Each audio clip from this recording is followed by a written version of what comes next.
बड़ी खबर सामने आ रही है। इजरायल और अमेरिका के खिलाफ हो रही मुस्लिम देशों की सबसे बड़ी घेरेबंदी से जुड़ी हुई सऊदी अरब में हो रही इस घेरेबंदी की वजह से यूक्रेन जंग की तरह ही एक बार फिर दुनिया दो धड़ों में बढ़ती हुई दिखाई देने लगी है, क्योंकि 57 मुस्लिम देशों ने मिलकर अमेरिका और इजरायल के खिलाफ मोर्चा खोल दिया है।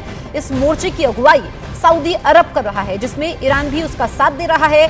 ईरान के सऊदी अरब के साथ आने की वजह से ही ये संकेत मिल रहा है कि दुनिया दो धड़ों में बंट सकती है, क्योंकि अमेरिका और इजरायल के खिलाफ ईरान अपने सबसे कट्टर दुश्मन सऊदी अरब के साथ खड़ा दिख रहा है। इसीलिए माना जा रहा है कि तमाम मुस्लिम देश अपने मतभेदों को भुलाते हुए एकजुट हो रहे हैं। इस बीच उत्तरी गाजा में इजरायल की सेना ने ताबड़तोड़ बमबारी कर वहां हमास के ट्रेनिंग सेंटर को तबाह कर देने का दावा किया।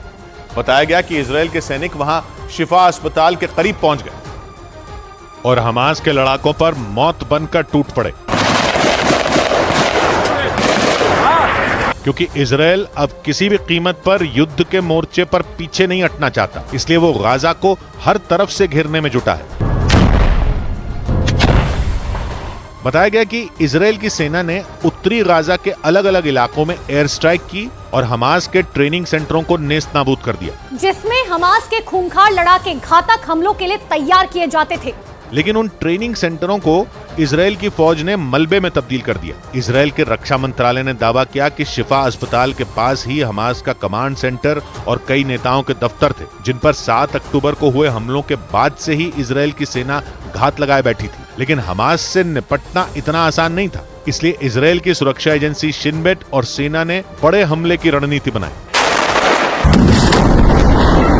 जिसके बाद इजरायल के सैनिकों ने हमास को मिट्टी में मिलाने के लिए अपना दांव चल दिया।